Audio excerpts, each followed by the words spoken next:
பகவானுக்கே அவருடைய தோஷத்தை தீர்த்து வைத்து இன்றும் தன்னகத்தே கொண்டிருக்கக்கூடிய எம்பெருமானாக முருகப்பெருமான் விளங்குகிறார்.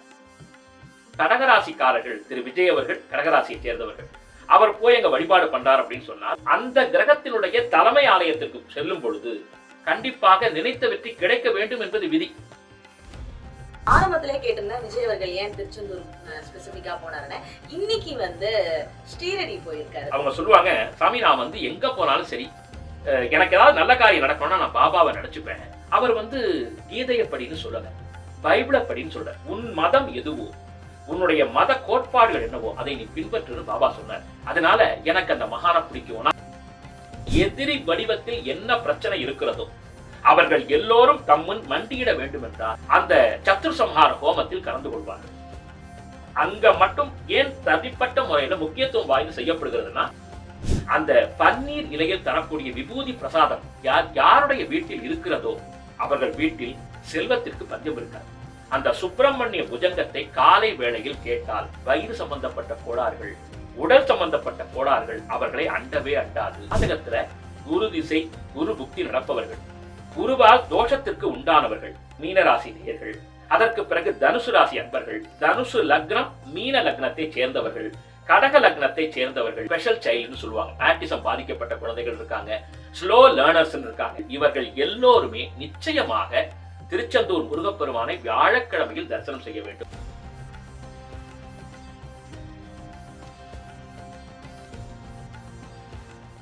டிவைன் நேயர்கள் அனைவருக்கும் வணக்கம். இன்னைக்கு நம்ம கூட நாராயணன் அவர்கள் இணைஞ்சிருக்கிறார். வணக்கம் சார். வணக்கம் மேடம். தி டிவைன் தமிழ் நேயர்களுக்கு அடியனுடைய சிரம் தாழ்ந்த நமஸ்காரங்கள். நேத்து விஜய் அவர்கள் திருச்செந்தூர் சென்று முருகனை வழிபாடு செஞ்சிருக்காரு. என்ன காரணம்? ஏன்னா அவர் மட்டும் இல்ல, நிறைய அரசியல் தலைவர்களும் போய் நம்ம தரிசனம் பண்றதை பாக்குறோம். இதனால ஸ்பெசிபிக்கா எல்லாரும் திருச்செந்தூர் போய் தரிசனம் பண்றாங்க சார். என்ன காரணம் இருக்கு? நிச்சயமா மேடம். 5 முகம் தோன்றின் 6 முகம் தோன்றின் வெஞ்சமரில் அஞ்சேல் என வேல் தோன்றும், மனதில் ஒரு கால் நினைக்கின் இருகாலும் தோன்றும் முருகா என்று ஓதுவார்கள். பொதுவாகவே நம்முடைய சிறப்பு மிகுந்த தமிழ் கலாச்சாரத்தில் தமிழ் கடவுளாக முருகப்பெருமான் உருப்பெற்றிருக்கிறார். தமிழ் வேறு முருகன் வேறு இல்லை என்று சொல்வார்கள். அதுவும் முக்கியமாக நீங்கள் அறிந்த வகையில முருகனுக்கு 6 படை வீடுகள் உண்டு. அந்த 6 படை வீட்டுல 2வது படை வீடாக திருச்செந்தூர் பேசப்படுகிறது. பொதுவாகவே திருச்செந்தூருக்கு அரசியல்வாதிகள் என்று மட்டுமல்ல, எல்லோருமே போவாங்க. எல்லாரும் திருச்செந்தூர் போகாதவர்களே இல்லை என்று சொல்லலாம். ஏன்னு கேட்டீங்கன்னா, முதல் காரணம் வெற்றி. நாம் எந்த செயலுக்காக போகிறோமோ அதில் முழுமையான வெற்றியை முருகப்பெருமான் தந்து விடுவார். 1. 2வது விஷயம் பார்த்தீங்கன்னா, செல்வத்திற்காக செல்லக்கூடியவர்கள் நிச்சயமாக திருச்செந்தூர் தலத்திற்கு வியாழக்கிழமை போயிட்டு வந்தாங்கன்னா அபரிமிதமான வெற்றி கிடைக்கும் என்பதும், அவர்கள் வாழ்வில் என்னென்னலாம் சாதிக்கணும்னு நினைச்சாங்களோ அந்த சாதனைகளை முருகப்பெருமான் தந்து விடுவார். ஏன் முக்கியமான காரணம்னா, நவக்கிரகங்கள்ல குரு பகவானுக்கு தனகாரகன்னு பேர். அந்த குரு பகவான குரு பார்க்க கோடி புண்ணியம் என்று சொல்வார்கள். ஒவ்வொருத்தருடைய ஜாதகத்துல 9 கிரகங்கள்ல ஏதேனும் 8 கிரகங்கள் ஒரு தவறான நிலையில, அதாவது தோஷங்கள் இருக்கக்கூடிய சூழ்நிலையில் இருந்தாலும் குரு பகவான் மட்டும் வலுவாக இருந்தால் அந்த ஜாதகர் வென்று விடுவார் என்று சொல்வார்கள். அந்த அடிப்படையில் அந்த குரு பகவானுக்கே அவருடைய தோஷத்தை தீர்த்து வைத்து இன்றும் தன்னகத்தே கொண்டிருக்கக்கூடிய எம்பெருமானாக முருகப்பெருமான் விளங்குகிறார். அதுவும் முருகனை தகப்பன் சுவாமி என்று சொல்லுவார்கள். தந்தைக்கே பிரணவ மந்திரத்தினுடைய பொருளை கூறியவன் அந்த எம்பெருமான், குமரகுரு என்றுதான் அந்த இறைவனை சொல்லுவார்கள். அதனால எல்லாத்துக்கும் ஆச்சாரியனாக விளங்கக்கூடிய தமிழ் கடவுளான முருகப்பெருமானிடத்திலே குரு பகவான் சென்று தன்னுடைய தோஷத்தை போக்கிக் கொண்டு இன்றும் அங்கேயே வாசம் செய்து கொண்டிருக்கிறார். அதனாலதான் யாரெல்லாம் திருச்செந்தூர் போறாங்களோ அவர்களுடைய கோரிக்கைகள் முழுமையாக நிறைவேறும் என்பது அந்த கோவிலுடைய விதியாகவே இருக்கிறது. அவர் போனதுல சத்ரு சம்ஹார ஹோமம்னு சொல்லுவாங்க. அது நடந்தது. அதுக்கு பின்னாடி ஏதாவது காரணம்? நிச்சயமாக இது சிறப்பு இருக்காது. நிச்சயமாமா. அதாவது முருகப்பெருமானுக்கு 6 முகங்கள் சொல்லுவாங்க. அந்த 6 முகங்களையும் பாத்தீங்கன்னா ஷண்முகார்ச்சனை, 6 முகங்களுக்கும் 6 விதமான பட்டாச்சாரியர்கள், சிவனுடைய ஆராதகர்களாக சிவாச்சாரியர்கள் வருவாங்க. நீங்க கேள்விப்பட்டிருக்கலாம். மற்ற கோவில்களை விட திருச்செந்தூர்ல இருக்கக்கூடிய வழிபாடு வித்தியாசமா இருக்கும். திருச்செந்தூர் கோவிலே மிகப்பெரிய ஒரு ஆன்மீக எழுச்சி தரம்னு சொல்லலாம். ஒரு பக்கம் பாத்தீங்கன்னா கடல், இன்னொரு பக்கம் பாத்தீங்கன்னா வள்ளி குகைன்னு சொல்லுவாங்க. நடுவுல முருகப்பெருமான் வீற்றிருக்கிறார். அங்க எது சிறப்பான வழிபாடுன்னு கேட்டீங்கன்னா, இந்த சத்ரு சம்ஹார ஹோமம் என்று சொல்லக்கூடிய ஒரு ஹோமம். இது என்ன பண்ணுது? முதல்ல வந்து நீங்க கேட்ட கேள்விக்கான பதில சொல்லிட்டு ரெண்டாவது நான் வரேன். கடகராசி என்று சொன்னால் அவர்கள் சந்திரனுடைய வீட்டை சேர்ந்தவர்கள். அப்போ அந்த கடகராசியில் யார் உச்சம் பெறுகிறார் என்று கேட்டால் குரு பகவான் உச்சம் பெறுகிறார். அப்ப அந்த குரு எங்க இருக்காரு? திருச்செந்தூர்ல இருக்காரு. முருகப்பெருமான் தான் அவருடைய தோஷத்தை தீர்த்து வச்சாருன்னு சொன்னேன். அப்போ கண்டிப்பாக யாரெல்லாம் கடகராசிக்காரர்கள், திரு விஜய் அவர்கள் கடகராசியை சேர்ந்தவர்கள், அவர் போய் எங்க வழிபாடு பண்றார் அப்படின்னு சொன்னால், பொதுவாகவே ஒரு ராசியில் யார் உச்சம் பெறுகிறாரோ அந்த கிரகத்தினுடைய தலைமை ஆலயத்திற்கு செல்லும் பொழுது கண்டிப்பாக நினைத்த வெற்றி கிடைக்க வேண்டும் என்பது விதி. இது ஒரு பக்கம். இப்ப நீங்க சொன்னீங்க சத்ரு சம்ஹார ஹோமம் நடந்திருக்கு அப்படின்னா ஏன் அங்க பண்றாங்கன்னு தெரியுமா? தாரகாசுரன், சிங்கமுகாசுரன், சூரபத்மன் என்று சொல்லக்கூடிய பயங்கரமான அரக்கர்கள் சிவபெருமானிடத்திலே வரம் பெற்று உலகத்தையே அச்சுறுத்தினார்கள், தேவர்களை சிறையில் இட்டார்கள். அப்போ சிவனுடைய சக்தியை தவிர வேறு எந்த சக்தியாலும் தன்னை அழிக்க முடியாதுன்னு சூரபத்மன் வரம் வாங்குறான். அப்போ அந்த சூரபத்மனை வதைப்பதற்காக முருகப்பெருமான் அவதாரம் செய்தார். சிவபெருமானுடைய நெற்றிக்கண்ணில் இருந்து, முருகப்பெருமானுக்கு ஆண்மகன் என்றுதான் பெயர், மற்றவர்கள் எல்லாம் பெண் வயிற்றிலிருந்து பிறந்தார்கள். முருகப்பெருமான் சிவபெருமானுடைய நெற்றிக்கண்ணிலிருந்து தத்புருஷம், அகோரம், வாமதேவம், சத்யோஜாதம், ஈசானம், அதோமுகம் என்று சொல்லக்கூடிய 6 நெருப்பு பொறிகளாக பறந்து வந்து அந்த கனலுருவாக எம்பெருமான் தோன்றினான். அதனாலதான் அந்த 6 படை வீட்டில் முக்கியமான படை வீடா அந்த வீடு இருக்கு. அப்போ அந்த சூர சம்ஹாரம் நிகழ்ந்த இடம் திருச்செந்தூர். அப்போ எல்லாரும் என்ன நினைப்பாங்கன்னா, தங்களுக்கு உண்டான எதிரிகள் வீழ்த்தப்பட வேண்டும் என்றால், தங்களுக்கு உண்டான பிரச்சனைகள் தீர்க்கப்பட வேண்டும் என்றால், அதாவது எதிரி வடிவத்தில் என்ன பிரச்சனை இருக்கிறதோ அவர்கள் எல்லோரும் தம்முன் மண்டியிட வேண்டும் என்றால் அவர்கள் எல்லோரும் திருச்செந்தூர் தலத்திற்கு போய் அந்த சத்ரு சம்ஹார ஹோமத்தில் கலந்து கொள்வார்கள். அப்ப 6 பட்டர்கள். அங்க மட்டும் தான் அந்த ஹோமம் நடக்குமா இல்ல பிறகு? நல்லா கேட்டீங்கம்மா. அதாவது எல்லா முருகன் சன்னிதானத்திலும் பண்ணலாம். ஆனா அங்க மட்டும் ஏன் தனிப்பட்ட முறையில முக்கியத்துவம் வாய்ந்து செய்யப்படுகிறதுனா, சூரபத்மன் அழிந்த இடம் அது. அதனால அங்கு சென்றால் நிச்சயமான வெற்றி கிடைத்து விடும். அதாவது அழிவுனா நீங்க நினைக்கிற மாதிரி அவங்க வந்து இந்த உலகத்தை விட்டே போனோம், அழிக்கப்படணுங்கிறது விதி அல்ல. அவர்கள் மனம் மாறுவார்கள், இல்லையே அவர்களிடத்தில் சம்பந்தப்பட்டவர்கள் அடிபணிவார்கள். இப்படியெல்லாம் ஒரு மிகப்பெரிய ஒரு அற்புதத்தை நிகழ்த்தக்கூடிய ஒரே தலம் திருச்செந்தூர் முருகப்பெருமானுடைய தலம் தான். அதனால தான் சத்ரு சம்ஹார ஹோமம் அங்கு வந்து பிரசித்தி பெற்றதா இருக்கு. எல்லா கோவிலையும் பண்ணலாம். இப்போ உங்களுக்கு புரியுற மாதிரி சொல்லணும்னா, எல்லா இடத்திலும் லட்டு பிரசாதம் தராங்க. ஆனா திருப்பதியில மட்டும்தான் லட்டுங்கிறது தனித்துவமா இருக்கு. அது மாதிரி இந்த இடத்துல பொறுத்த வரைக்கும் சத்ரு சம்ஹார ஹோமம் நிகழ்ந்தால் கண்டிப்பாக எதிரிகள் வெல்லப்படுவார்கள் என்பது அந்த ஆலயத்தினுடைய முக்கியத்துவம் வாய்ந்த விஷயமா இருக்கு. இவர் மட்டும் இல்ல, திரு விஜய் அவர்கள் மட்டும் இல்ல, அதற்கு முன்னால் மிக முக்கியமான அரசியல்வாதிகள் எல்லாம் போயிருக்காங்க, அவர்கள் வென்றும் இருக்கிறார்கள். இப்ப நம்முடைய டிவைன் தமிழ் நேயர்கள் எல்லா உலகத்தையே தெரிஞ்சவங்க. அவங்க ஒரு முக்கியமான சம்பவத்தை நான் பேர் குறிப்பிடாம சொல்றேம்மா. ஒரு முக்கியமான மடாதிபதி, அவர் வந்து ஒரு சில காரணங்களுக்காக சிறையில் அனுப்பப்பட்டார்.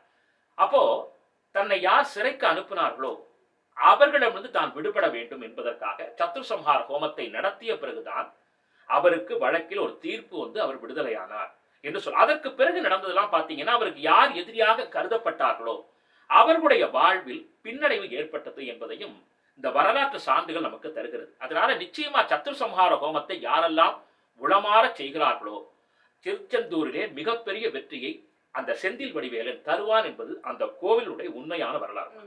நீங்க பேசும்போது கடகராசிக்காரர்கள் அங்க போனா நல்ல சிறப்பு, வேற என்னென்ன ராசிக்காரர்கள் அங்க போனா சிறப்பு ஏற்படும்? அற்புதமா. பொதுவாகவே இப்ப நீங்க கேட்டீங்கன்னா எல்லா ராசிக்காரர்களுமே திருச்செந்தூருக்கு சென்று வரலாம். இவங்க போலாம் அவங்க போக கூடாதுன்னு கிடையாது. அது ஏன் கடகராசி மட்டும்னு கேட்டீங்கன்னா, கடகத்துல குரு உச்சமா இருக்காரு. இன்னும் சொல்லுகிறேன், ஒரு ஜாதகத்துல குரு திசை குரு புக்தி நடப்பவர்கள், குருவால் தோஷத்திற்கு உண்டானவர்கள், அதுவும் முக்கியமாக குரு ஆதிபத்தியம் வகிக்கக்கூடிய மீனராசி நேயர்கள், அதற்கு பிறகு தனுசு ராசி அன்பர்கள், தனுசு லக்னம் மீன லக்னத்தை சேர்ந்தவர்கள், கடக லக்னத்தை சேர்ந்தவர்கள், இவர்கள் எல்லோருமே நிச்சயமாக திருச்செந்தூர் முருகப்பெருமானை வியாழக்கிழமையில் தரிசனம் செய்ய வேண்டும். அதற்கு ஒரு முறையெல்லாம் இருக்கு. நீங்க அப்படியே டக்குன்னு போய் முருகனை தரிசனம் பண்ண முடியாது. முதல்ல அந்த எம்பெருமானுடைய சன்னிதானத்துக்கு போவதற்கு முன்னாடி நம்மை நாம் தூய்மைப்படுத்திக் கொள்ள வேண்டும். அதாவது வந்து எல்லாரும் போறாங்க, அப்ப அவங்க வந்து அசைவம் சாப்பிடாம இருக்கணும். சில முக்கியமான அந்த ஒரு நிபந்தனைகள் மனதிற்குள் உறுதிமொழியெல்லாம் எடுத்துக்கிட்டு இந்த முருகப்பெருமானுடைய தரிசனம் முடியும் வரை கந்த சஷ்டி கவசம் படிப்பது, நாழிக்கிணறில் முதலில் குளிக்க வேண்டும். அதற்கு பிறகு கடற்கரை அந்த கடல் தண்ணீரை குளிச்சுவிட்டு அதற்கு பிறகு முருகப்பெருமானை மஞ்சள் உடையோடு தரிசனம் செய்தால் மங்களகரமான வாழ்வு நிச்சயம். முக்கியமா சொல்லும் பொழுது இப்ப அடுத்து குரு பயிற்சி வரப்போகுது. மே 26ஆம் தேதி குரு பயிற்சி வரப்போகுது. அப்போ அந்த குருவிற்கு அதிதேவதை பிரம்மா என்று சொல்வார்கள், நீங்க கேள்விப்பட்டிருக்கலாம்.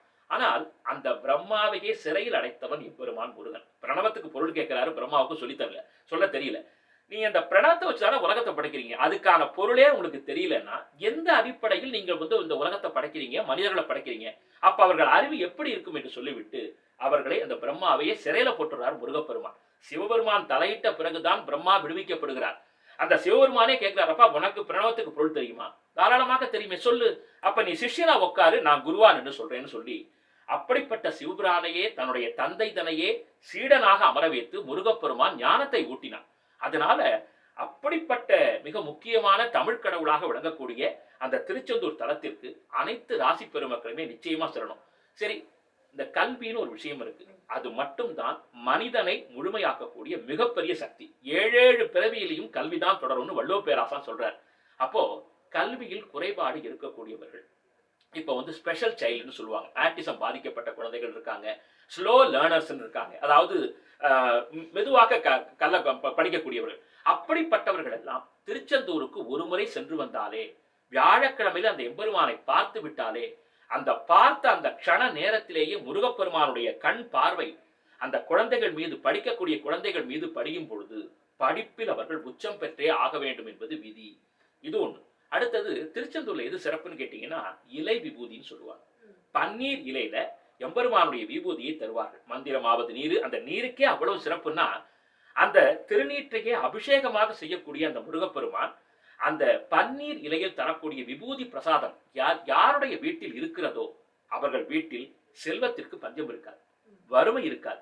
மிகப்பெரிய வியாதியை தீர்க்கக்கூடிய அருமருந்தும் அந்த திருநீர் தான். இன்னைக்கு பாத்தீங்கன்னா நீங்க படிச்சிருப்பீங்க, ஆதிசங்கர பகவத்பாதா அத்வைத மகாகுரு, அவருக்கு கடுமையான வயிற்று வலி வந்து விடுகிறது. அந்த வயிற்று வலியை எத்தனையோ கோவில்களுக்கு போறாரு, தீர்க்க முடியல. சிவபெருமான் நினைச்சு அப்படியே அழுகுறார். அப்போ சிவபெருமான் சொல்றாரு, நீ திருச்செந்தூர் திருச்சீர் அலைவாயின்னு பேர், அது அந்த தலம் சென்று கடற்கரையில நீராடி ஞாழிக்கிணறில் குளித்து என் அப்பன் முருகனை பார், அவனை நோக்கி நீ ஒரு பதிகம் பாடுன்னு சொல்ற. உடனே ஆதிசங்கரர் போறாரு. திருச்செந்தூருக்குள்ள போக போக போக படிப்படியா அவருடைய வயிற்று வலி குறைவதை உணர்கிறார். அப்படியே தன்னை மறந்து முருகப்பெருமானை பார்த்தவுடன் ஆறாக்குடமா அப்படியே கண்ணீர் பெருகுது. சுப்பிரமணிய புஜங்கம் என்று சொல்லக்கூடிய அற்புதமான ஒரு ஸ்லோகத்தை அருளுகிறார்.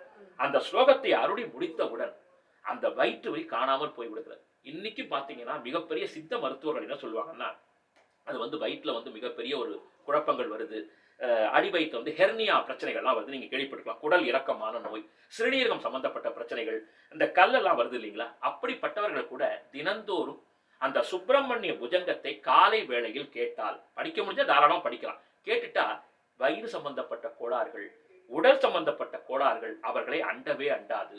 அதனால இப்ப நம்ம நேர்கள் எல்லாம் பார்த்துட்டு இருக்காங்க. இப்ப பாத்தீங்கன்னா முக்காவாசி ஹாஸ்பிட்டல்ல பாத்தீங்கன்னா நிரம்பி வழிஞ்சிட்டு இருக்கு. எல்லா மருத்துவர்கள்ட்ட போய் உட்கார்ந்துடுறாங்க.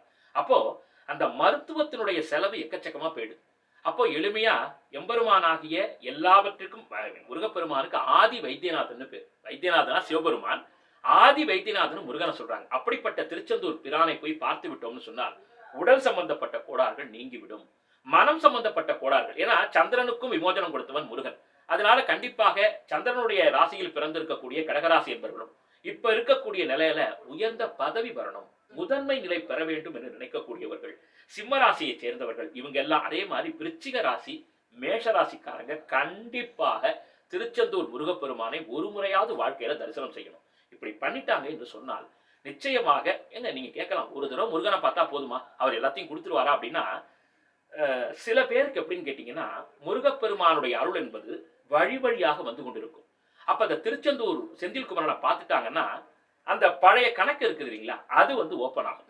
அந்த அக்கௌண்ட் ஓப்பன் ஆகும்போது முன் ஜென்மத்தினுடைய நற்பலன்கள் அவர்களுக்கு வர வர என்ன இருக்கும்னு கேட்டீங்கன்னா வாழ்வில் உயர ஆரம்பித்து விடுவார்கள். அதனால எல்லா ராசிக்காரர்களுமே ஒரு முறையாவது திருச்செந்தூர் பெருமானை நிச்சயமாக வாழ்வில் வியாழக்கிழமை தரிசனம் செய்ய வேண்டும். திருச்செந்தூர் கோவில்ல வேற என்னென்ன சிறப்புகள்லாம் இருக்கு சார்? நிச்சயமா, பொதுவாகவே திருச்செந்தூர்ல எல்லாரும் போயிட்டு முருகப்பெருமான தரிசனம் மட்டும் வந்துருவாங்க. ஆனால் கவனிக்க வேண்டிய ஒரு விஷயம், அந்த ஆலயத்தினுடைய கொடிமரம், அந்த துவஜஸ்தம்பம் சொல்லக்கூடிய கொடிமரம் மிகப்பெரிய சக்தி படைத்தது. ஏன் அப்படின்னு கேட்டீங்கன்னா, எல்லா கோவில்லையுமே கொடிமரம் இருக்கும் இல்லையா, அங்க மட்டும்? அதை சம சொல்ல வரேன். என்னன்னு கேட்டீங்கன்னா, அந்த கொடிமரம் உருவானதே ஒரு ஆச்சரியமான வரலாறு. அந்த எம்பெருமானுக்கு அந்த கொடிமரத்தை செய்யணும்னு சொல்லிட்டு திட்டம் போடுறாங்க. ஒரு அர்ச்சகருக்கு கனவுல வந்து ஒரு வனத்தை காண்பித்து, நீங்க இன்னைக்கும் பார்த்தீங்கன்னா திருச்செந்தூர் சரௌண்டிங் பார்த்தீங்கன்னாவே ஒரு ஒரு வனம் மாரி தான் இருக்கும். அப்போ ஒரு ஒரு குறிப்பிட்ட ஒரு இடத்த காமிச்சு சொல்றாரு, "இந்த மரத்தை நீ வந்து என்னுடைய கொடிமரமாக உருவாக்குன்னு" கட்டளை போடுறாரு. அப்போ அந்த சம்பந்தப்பட்டவர்கள் எல்லாம் திரண்டு போறாங்க. அப்படி திரண்டு போகும்போது அவர்கள் கண்ட காட்சி மிகப்பெரிய ஒரு அதிர்ச்சியை ஏற்படுத்தியது. ஒரு பொதுவா மரத்த பார்த்தீங்கன்னா கிளைகள் இருக்கும், பழங்கள் இருக்கும், காய்கள் இருக்கும், பூக்கள் இருக்கும். இதெல்லாம் நீங்க பார்ப்பீங்க. ஆனால் முருகப்பெருமான் சுட்டிக்காட்டிய அந்த மரத்தில் முனீஸ்வரர்கள் இருப்பதை அவர்கள் பார்த்தார்கள். அதுவும் தியானத்தோடும் விழிப்போடும் ஜபத்தோடும் இருக்கக்கூடிய 21 முனீஸ்வரர்கள் அதில் எழுந்தருளி இருப்பதை அந்த அர்ச்சகர்கள் பார்த்துட்டு கிட்டையே போல அந்த மரத்தை எப்படி நம்ம கிட்ட போக முடியும் நினைச்சப்ப அந்த மரத்தை வெட்டுன்னு சுவாமி சொல்றார். அந்த மரத்தை யார் வெட்டுகிறாரோ அவர் உடம்புல இடி தாக்குன மாதிரி ஒரு ஒரு சூழல் ஏற்படும். அதையும் பொறுத்து கொண்டு முருகப்பெருமான் ஒரு பீஜ மந்திரம் சொல்றார்.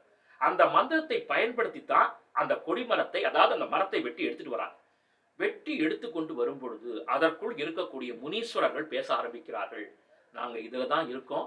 நாங்கள் அத்தனை பேரும் முருகப்பெருமானுடைய படையில் இருந்தவர்கள்.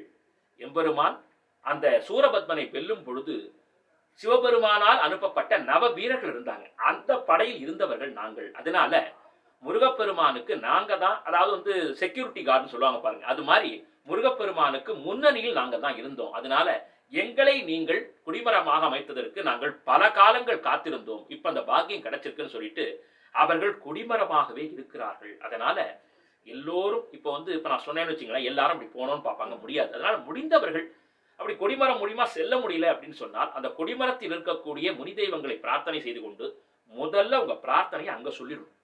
அங்க சொல்லிட்டு அதுக்கப்புறம் தான் செல்லணும். ஏன்னா அங்க இருக்கக்கூடிய 21 முனீஸ்வரர்கள் என்ன பண்ணுவாங்க, உடனடியாக இந்த தகவலை வீரபாகு தேவரிடத்தில் சொல்லுவார்கள். நவ வீரர்கள், வீரபாகு தேவர் தான் முருகனுடைய படை தளபதி. இன்னைக்கு நீங்க திருச்செந்தூர்ல பாத்தீங்கன்னா விநாயக பெருமான் இருப்பாரு. அந்த உள்ள கர்ப்ப கிரகத்துல பாத்தீங்கன்னா இந்த பக்கத்துல முதல்ல வீரபாகு தேவர் தான் இருப்பார். அவரை தரிசனம் பண்ணிட்டு தான் நீங்க உள்ள போகணும். அப்போ அந்த வீரபாகு தேவரிடத்திலே இவர்கள் நம்முடைய கோரிக்கையை சொல்லுவார்கள். இவர் என்ன பண்ணுவாராம், அந்த 21 முனீஸ்வரர்கள் நியாயமான கோரிக்கைன்னு ஒன்று இருக்கும்ல. இப்ப நமக்கு நியாயமான கோரிக்கை இருக்கும். அந்த நியாயமான கோரிக்கையை வீரபாகு தேவரிடத்திலே இந்த முனீஸ்வரர்கள் சொன்னவுடன் முருகப்பெருமானிடத்திலே அந்த ஃபைல், அதாவது நம்முடைய கோரிக்கை சென்று விடும். நாம தரிசனம் பண்ணி வெளியில் வரும் பொழுதே அந்த என்ன முக்கியமான பிரார்த்தனையோ நிறைவேறிவிடும் என்று சொல்லுவார்கள். அப்படி தெரியாதவர்கள் என்ன பண்ணலாம் அப்படின்னு கேட்டீங்கன்னா, இந்த நிகழ்ச்சிக்கு அப்புறமாவது அந்த கொடிமரத்தை பிரார்த்தனை செய்து கொண்டு, கொடிமரத்தில் இருக்கக்கூடிய முனி தெய்வங்களே எங்களுடைய பிரார்த்தனைகளை உங்கள்கிட்ட மனசார சொல்றேன்னு சொல்லணும். வாய்ப்பு இருந்தா தயவு செய்து அந்த கொடிமரத்தை பார்த்து வணங்கி விட்டு வரணும். அப்படி வணங்கி விட்டு வந்தால் வாழ்க்கை அவர்களுக்கு வரமாக மாறும் என்பதை இந்த நிகழ்வில் சொல்லிக்கொள்ள ஆசைப்படுகிறேன். திருச்செந்தூர் பத்தி, நம்ம எப்படி அரசியல் பத்தி எல்லா விஷயங்களுமே சொன்னீங்க. சரிம்மா. நான் ஆரம்பத்திலே கேட்டிருந்தேன் விஜய் அவர்கள் ஏன் திருச்செந்தூர் ஸ்பெசிபிக்கா போனாருன்னு. இன்னைக்கு வந்து ஸ்ரீரடி போயிருக்காரு பாபாவை தரிசனம் செய்ய. அதுக்கு என்ன காரணமா இருக்கும், அங்க போனா என்ன? கண்டிப்பா சொல்றேம்மா. திருச்செந்தூர் பெருமான் வேலையில் ஏற்றத்தை தரக்கூடியவர், பதவியை வழங்கக்கூடியவர், செல்வத்தை அருளக்கூடியவர், எதிரிகளை கட்டுப்படுத்தக்கூடியவர், சொல்லிக்கிட்டே போலாம். ஷீரடி என்பது என்னன்னு கேட்டீங்கன்னா, வாழ்ந்து மக்களோடு மறைந்து மக்களுடைய கட்டங்களை தானே வாங்கி கொண்டவர் ஷீரடி ஸ்ரீ சாய்பாபா. அவருடைய அவதாரமே ஒரு ஆச்சரியமான அவதாரம். அந்த சுவாமி வந்து ஒரு வேதியர் வகுப்பில் பிறந்தவர், ஒரு அந்தண வகுப்பில் பிறந்தவர். ஆனால் இந்து, இஸ்லாமியர்கள், கிறிஸ்தவர்கள் அனைவரையும் ஒன்றிணைத்த பெருமை ஷீரடி பாபாவையே சாரும். அப்போ ஒரு நல்ல தலைவராக மக்கள் விரும்பக்கூடிய ஒரு நல்ல நிலைக்கு விஜய் அவர்கள் செல்லணும் அப்படின்னு சொன்னால் கண்டிப்பாக அந்த ஷீரடி மகானுடைய ஆசீர்வாதம் தேவை. ஏன்னா உங்களுக்கு அந்த ஷீரடி பாபாவுடைய ஒரு சில விஷயங்களை உங்களுக்கு சொல்றேன். ஷீரடி பாபா பிறந்தார், இந்து சமயத்துல பிறந்தார். ஆனால் அவர் வாழ்ந்தது பள்ளிவாசலில் வாழ்ந்தார். அப்ப மசூதியில தான் அவர் இருந்தார். அவர் சொல்லும் போதே ரொம்ப அற்புதமா இருக்கும். பொறுமை, நம்பிக்கைன்னு சொல்லுவார். அதே சமயம் எல்லா இடத்திலும் பாத்தீங்கன்னா ஷீரடி பாபாவுடைய அந்த தத்துவங்கள் ஆகட்டும் எல்லாமே பாத்தீங்கன்னா கீதையிலிருந்து சொல்லுவார், திருக்குறானிலிருந்து பேசுவார், அதே மாதிரி பைபிளில் இருந்து எடுத்துக்காட்டு சொல்லுவார். அனைத்து தரப்பு மக்களுமே பாத்தீங்கன்னா ஜாதி மத வித்தியாசம் இல்லாமல் சென்று அந்த ஷீரடி மகானை பார்த்துட்டு வருவாங்க. ஒரு நிமிஷம் பார்த்தா போதும், அவர் என்னவோ நம்மள பண்றாரு, அல்லாஹ் மாலிக்னு சொல்லுவார் அவருடைய வார்த்தையை பாத்தீங்கன்னா. அப்போ இவர் ஏன் அங்க பேர்க்காருன்னா, இது வந்து என்னுடைய சிற்றறிவு கட்டி நான் உங்களுக்கு சொல்றேன். இப்போ ஒரு முக்கியமான பொறுப்புக்கு வரணும். அப்போ இவர் எந்த மதத்தையும் தனக்குள் வைத்துக் கொள்ள வேண்டும். இந்து, இஸ்லாம், கிறிஸ்டின் எல்லாருமே இவருக்கு ஒரே கண்ணா பார்க்கணும். இவர் ஒரு தனிப்பட்ட அடையாளத்தோடு வரக்கூடாதுங்கிறதுனால எந்த அடையாளமும் இல்லாமல் எல்லாவற்றையுமே தன்னுடைய அடையாளமாக கொண்ட, எல்லா மதத்தையும் தன்னுடைய மதமாக, எல்லா இறைவனையும் தன்னுள் கொண்ட இறைவனாக விளங்கக்கூடிய, மகானாக விளங்கக்கூடிய ஷீரடி பாபா போய் பார்த்திருக்காரு அப்படின்னா கண்டிப்பாக அந்த பாபாவுடைய ஆசீர்வாதம் கிடைச்சதுன்னா எல்லா மதத்துக்கும் நான் நண்பன். அதனால எனக்கு இப்ப பாத்தீங்கன்னா கலியுகத்துல பாபாவுடைய வழிபாடு எங்க பார்த்தாலும் பெருகிட்டு இருக்கு. இப்ப நீங்க ஒரு இஸ்லாமியர் எனக்கு தெரிஞ்சு என்ன சொல்லுவாருன்னா, அவங்க பேரே பாபான்னு பல பேர் வச்சுப்பாங்க. அவங்க சொல்லுவாங்க, சாமி நான் எங்க போனாலும் சரி, எனக்கு ஏதாவது நல்ல காரியம் நடக்கணும்னா நான் பாபாவை நினைச்சுப்பேன். அப்ப போகும்போது பாத்தீங்கன்னா வாசல்ல ஒரு வண்டி வரும். வண்டியில பாபாவுடைய ஆசீர்வாதம் அப்படியே அந்த கையை ஆசீர்வாதம் பண்ணிட்டே போவாரு. அந்த காரியம் எனக்கு சக்சஸ் ஆகும். அவர் கீதையை படின்னு சொல்லல, பைபிளை படின்னு சொல்லல. உன் மதம் எதுவோ, உன்னுடைய மத கோட்பாடுகள் என்னவோ அதை நீ பின்பற்றுன்னு பாபா சொன்னார். அதனால எனக்கு அந்த மகானை பிடிக்கும். நாங்க போனாலும் எனக்கு அவர் இயேசுவா தெரிவாரு. நான் கிறிஸ்தவனாக இருந்தாக இயேசுவாகவும், நான் இஸ்லாமியனாக இருந்தாக அல்லாவாகவும், நான் இந்துவாக இருந்தால் இந்து தெய்வங்களாகவும் எனக்கு காட்சி தருவார் என்று ஒரு இஸ்லாமிய என்பவர் பதிவு செய்திருக்கிறார். அதனால அவர் எல்லா மதத்தையும் ஒன்னா பார்க்கக்கூடியணும் அப்படின்னு நினைக்கிறார். அப்போ பாபாவுடைய ஆசீர்வாதம் கிடைச்சா இன்னும் தன்னுடைய அரசியல் வாழ்வில் ஒரு மேன்மை நிலை பெறலாம் என்பதற்காக அவர் சென்று தரிசனம் செய்திருப்பார் நான் நினைக்கிறேன்மா. எங்களுக்கு தெரியாத நிறைய விஷயங்களை எங்களோட பகிர்ந்து வைக்க ரொம்ப நன்றி. ரொம்ப நன்றிமா. மீண்டும் இதை போன்ற இணைய நிகழ்ச்சியில் உங்களை சந்திக்கிறேன். நன்றி, வணக்கம்.